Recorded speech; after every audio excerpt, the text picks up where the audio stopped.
Assalamualaikum warahmatullahi wabarakatuh. Perkenalkan, nama saya Tria Putri Ananda. Saya dari Prodi Pendidikan Matematika.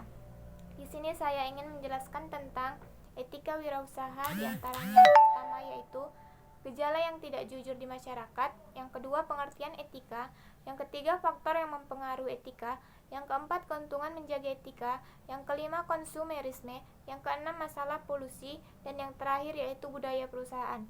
Kita masuk yang pertama, gejala yang tidak jujur di masyarakat. Wirausaha dengan berbagai jenis bisnisnya hidup di tengah masyarakat. Mereka menyatu, saling membantu, bahkan kadang-kadang saling menipu.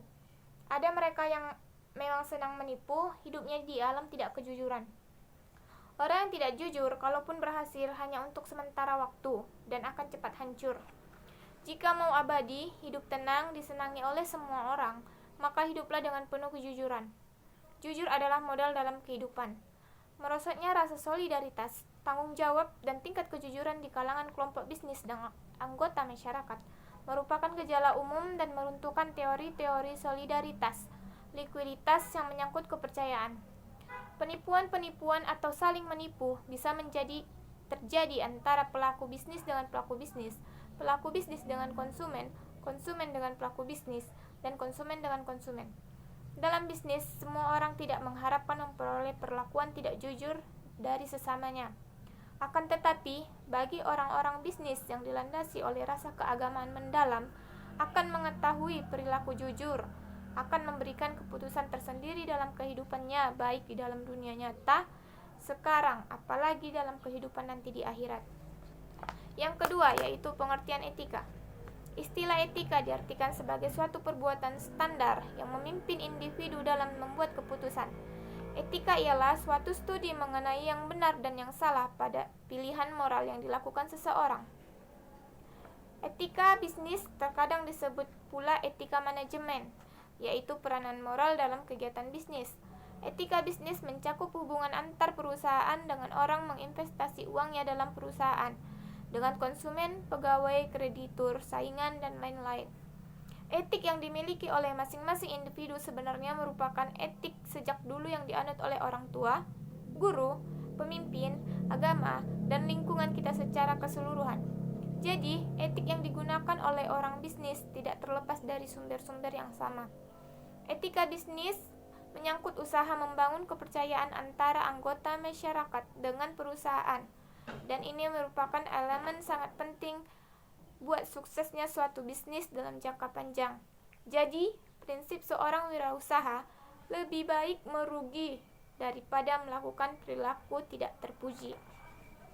Kita masuk yang ketiga, faktor yang mempengaruhi etika, yaitu ada cultural difference. Sebagaimana diketahui bahwa tiap daerah memiliki kebiasaan tersendiri. Penyogokan, komisi, amplop tentu dipahami dalam bentuk berbeda tiap daerah. Ada yang membolehkan, ada yang mengharuskan, ada pula dibuat kesepakatan bahwa dunia industri tidak dibenarkan. Selanjutnya, knowledge, orang-orang yang mengetahui dan berada dalam jalur pengambilan keputusan, mencoba berusaha tidak terlibat dalam masalah menyangkut masalah etika ini. Yang ketiga yaitu organisator, behavior. Fondasi kokoh dari sebuah etika bisnis adalah iklim yang berlaku pada sebuah organisasi. Yang keempat yaitu keuntungan menjaga etika. Ada salah kaprah dalam bisnis di masyarakat, yaitu jika tidak jujur berbisnis, maka bisnisnya tidak akan maju. Zimmerman menyatakan, one of the most common misconception about business is the contradiction between ethics and profit. Orang masih saja memperdebatkan bahwa kejujuran akan membawa keberuntungan atau pikiran jujur dan bohong jangan dibawa-bawa ke dalam bisnis. Kegiatan bisnis tidak terlepas dari ajaran agama dan kepercayaan kepada Allah Subhanahu wa taala.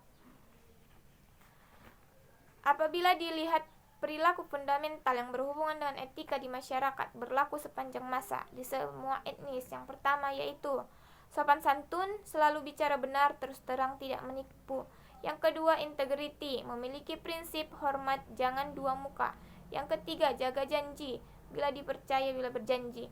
Amanah, jangan mau menang sendiri. Yang keempat, fidelity, benar dan loyal pada keluarga, teman, jangan menyembunyikan informasi yang tidak perlu dirahasiakan. Yang kelima, fairness, berlaku fair dan terbuka, komit pada kedamaian, jika salah jangan tetap bertahan, tapi cepat mengakui kesalahan.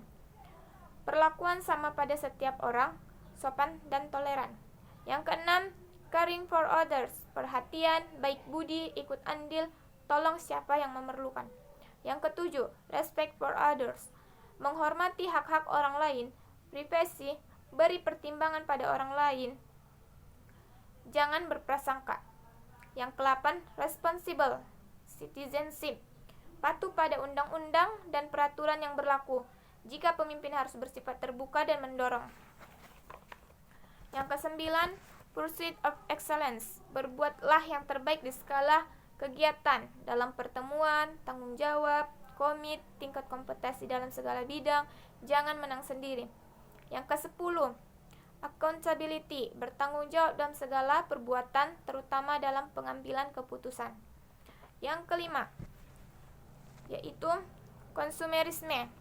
Istilah konsumerisme tidak sama dengan konsumtivisme dan hedonisme. Konsumerisme adalah menghamburkan uang untuk membeli segala macam barang atau hasrat konsumsi yang terlalu tinggi. Sedangkan hedonisme adalah gerakan protes dari para konsumen atau masyarakat karena perlakuan para pengusaha atau wirausaha yang kurang baik dalam melayani konsumen. Melalui konsumerisme ini, masyarakat mengharapkan pada pengusaha berperilaku baik, etis dalam berbisnis, tidak berusaha menipu, tidak menjual iklan dengan berlebihan, dan sebagainya. Konsumerisme menyangkut dua hal, yaitu proses terhadap ketidakadilan yang diterima konsumen. Yang kedua, mengusahakan untuk memperbaiki keadaan menjadi lebih baik lagi. Yang keenam, yaitu masalah polusi. Grand marketing adalah mendesain kegiatan marketing untuk melestarikan lingkungan agar menimbulkan citra baik terhadap perusahaan. Usaha melestarikan lingkungan ini bisa berbentuk kegiatan menanam pohon di lingkungan perusahaan, mengolah air limbah sebelum dibuang ke sungai atau selokan, memberi filter udara pada cerobong asap pabrik, mengurangi kebisingan suara mesin dengan memasang alat peredam suara, mengurangi polusi tanah dengan recycling atau mengolah kembali sampah yang dihasilkan pabrik tersebut. Yang terakhir yaitu budaya perusahaan. Budaya perusahaan ialah karakteristik suatu organisasi perusahaan yang mencakup pengalaman, cerita, kepercayaan, dan norma-norma bersama yang dianut oleh seluruh jajaran perusahaan. Misalnya pada sebuah perusahaan dapat kita lihat bagaimana karyawannya berpakaian, berbicara, melayani tamu, dan pengaturan kantor dan sebagainya. Oleh sebab itu, pengembangan budaya perusahaan harus dilakukan karena sangat bermanfaat untuk meningkatkan of identity, sense of belong, komitmen bersama, stabilitas internal perusahaan, pengendalian sifat-sifat yang kurang baik, dan akhirnya akan menjadi pembeda satu perusahaan dengan perusahaan lainnya. Dan akhirnya akan menimbulkan cerita tersendiri bagi kemajuan perusahaan tersebut. Sekian video dari saya. Apabila ada saya salah kata, saya mohon maaf. Assalamualaikum warahmatullahi wabarakatuh.